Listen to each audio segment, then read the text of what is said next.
had 2 cups of coffee, so let's do this!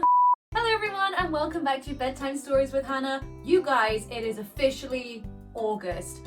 Where is this year going? It is going so quickly, and actually I'm kind of okay with it because I really love Christmas and wearing jumpers. They are my favourite thing ever! But anyway, we are in the middle of summer, so as you can see, it's sunny outside and I'm inside, that's okay. But I have got a really fun story for you guys today, which will remind you all of the beach if you've not been yet this year. I don't think I've been yet this year, so that's really sad, but maybe at some point I will get to go to the beach. The book I have chosen for you guys today is The Singing Mermaid.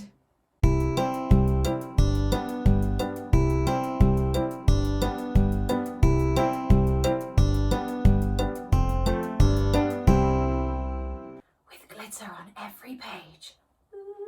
So sadly this is not a book about the Little Mermaid and Ariel, although that is one of my all-time favourite Disney movies. I used to pretend that I was Ariel in the bath when I was maybe 5 years old, and I would try and recreate the scene where she's on the rock and all the water like splashes up behind her. My mum would get so mad because I would just put water all over the bathroom floor. Oh, there's a story that's on the internet now for good. Okay. So this is again by the phenomenal Julia Donaldson, illustrated by Lydia Monks. There's glitter on every page.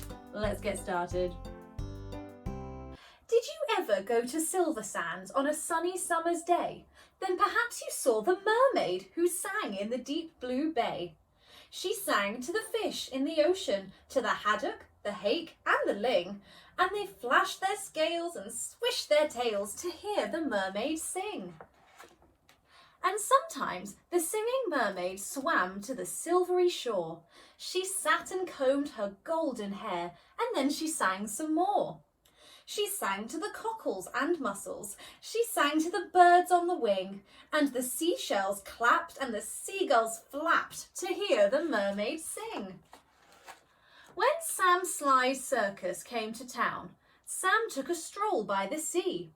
He heard the mermaid singing and he rubbed his hands with glee. He said, "I can make you famous, I can make you rich," he said. "You shall swim in a pool of marble and sleep on a fine feather bed.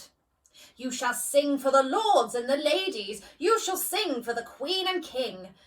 And young and old will pay good gold to hear the mermaid sing." "Don't go, don't go," cried the seagulls, and the seashells warned, "He lies." But the mermaid listened to old Sam Sly and smiled as she waved her goodbyes. And he took her away to the circus, and she sang to the crowds round the ring. And more, more, more came the deafening roar when they heard the mermaid sing. Now the mermaid shared a caravan with Annie the acrobat, and Ding and Dong the circus dogs, and Bella the circus cat. And she made good friends with the jugglers and the man who swallowed fire, and the clown with the tumble-down trousers, and the woman who walked on wire. But she wasn't friends with old Sam Sly. No, she didn't care for him, for he made her live in a fish tank where there wasn't room to swim. And there was no pool of marble, and there was no feather bed.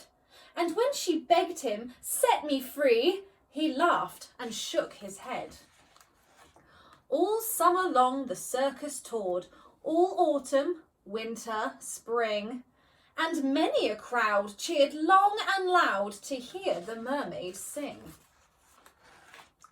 But the mermaid dreamed of Silver Sands, and she longed for the deep blue sea. And her songs grew sad, and again she said, "I beg you, set me free." But again he laughed and shook his head, and he told her, "No such thing. Here you will stay, while people pay to hear the mermaid sing." At Silver Sands, a seagull was flying to his nest when on the breeze he heard a song, the song which he loved the best. And he followed the song to the caravan. Sam Sly was about to lock it. The seagull watched as he turned the key and slipped it inside his pocket. The seagull waited till Sam was gone. Then he perched on the windowsill and tap, tap, tap at the window he tapped with his yellow bill. Come back to Silver Sands. It's only a mile away. I can find the key and set you free if you'll come back home to the bay. Escape, barked the dogs. Escape, meowed the cat. But the mermaid sighed. I'd fail, for how could I walk to Silver Sands when I only have a tail? Like this, cried Annie the acrobat, and she stood upon her hands. This is the way, the only way to get to Silver Sands. Right hand, left hand, tail up high, there's really nothing to it. If I give you lessons every night, you'll soon learn how to do it.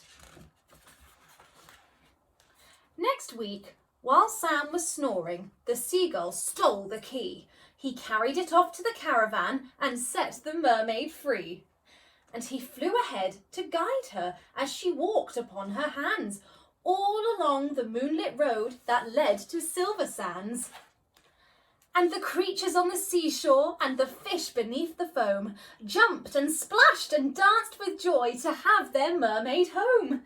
And she sang to the cockles and mussels, she sang to the birds on the wing, and the seashells clapped and the seagulls flapped to hear the mermaid sing. And if you go down to Silver Sands and swim in the Bay of Blue, perhaps you'll see the mermaid, and perhaps she'll sing for you. I'm so glad that the mermaid managed to get away from that horrible Sam Sly and back to the beach where she belonged. How cool would it be if you saw a mermaid singing to you on the beach? That would be so awesome. Also, being able to walk on your hands, that's really cool. If any of you can do that, do let me know, because I can barely do a handstand, let alone walk on my hands. So that's a really cool skill to have. So thank you so much for watching again, guys, and I'll be back again on Friday. Bye-bye.